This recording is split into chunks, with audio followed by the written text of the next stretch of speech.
দুর্নীতি দমন কমিশনের চেয়ারম্যান মঈনুদ্দিন আবদুল্লাহর সঙ্গে সাক্ষাৎ করেছেন বৈষম্য বিরোধী আন্দোলনের সমন্বয়ক সার্জিস আলম ও হাসনাত আবদুল্লাহর নেতৃত্বে 4 সদস্যের একটি দল আজ সেগুনবাগিচায় দুদকের প্রধান কার্যালয়ে আসেন। তারা অপরদিকে একই সময়ে কার্যালয়ের গেটে দুদক চেয়ারম্যানের পদত্যাগের দাবিতে অবস্থান কর্মসূচি পালন করেন এমাজ উদ্দিন মজুমদার নামে এক প্রবাসী।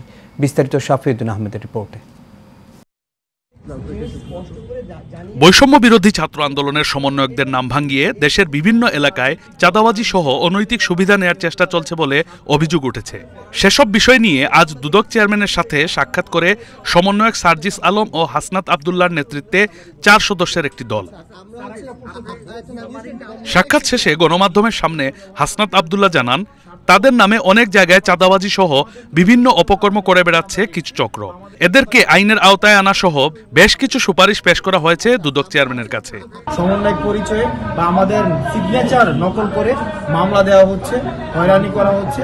বিভিন্ন রাজনৈতিক দল তারা নিজের পরিচয় ব্যবহার করে যেহেতু তাদের স্বার্থ হাসিল করতে পারছে না, আমাদেরকে বিতর্কিত করার মধ্য দিয়ে আমরা দেখছি বা আমাদের আন্দোলনটিকে বিতর্কিত করার অভিপ্রায়ে আমরা দেখছি আমাদের বিভিন্নভাবে আমাদের নাম ব্যবহার করার চেষ্টা করা হচ্ছে। আমাদের লিগ্যাল কোনো অথরিটি নেই বা আমাদের নাম ব্যবহার করে বিশেষ কোনো সুযোগ সুবিধারও এখতিয়ার আমরা রাখি না।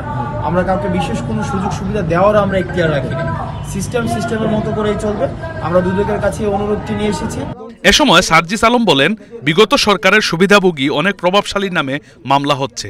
এসবের সাথে বৈষম্য বিরোধী আন্দোলনের কোনো সম্পর্ক নেই। দুদক দিয়ে এই কাজটি এখন আসলে করানো হবে, যেটা আমরা দেখেছি অতীতে এই কাজগুলো করানো হয়েছে অনেকগুলো প্রতিষ্ঠান দিয়ে, এর মধ্যে দুদকের একটি।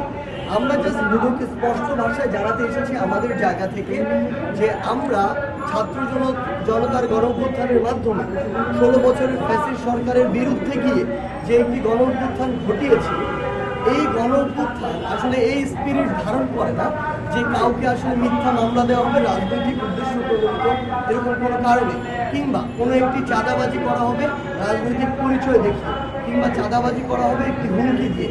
যে কাজগুলো বিগত 16 বছর হয়েছিল সেই কাজগুলোর যদি অন্য একটি গোষ্ঠী আবার রিপিটেশন ঘটায়, তাহলে দিন শেষে আমাদের যে স্পিরিট সেই স্পিরিটের সাথে এই কাজগুলো সাংঘর্ষিক। অপরদিকে দুদকের মূল ফটকের বাইরে চেয়ারম্যানের পদত্যাগ দাবিতে অবস্থান কর্মসূচি পালন করেন এমাজ উদ্দিন মজুমদার নামের এক প্রবাসী যুবক। গত 20 আগস্ট চেয়ারম্যানের পদত্যাগ চেয়ে আইনি নোটিশ পাঠিয়েছিলেন এমাজ।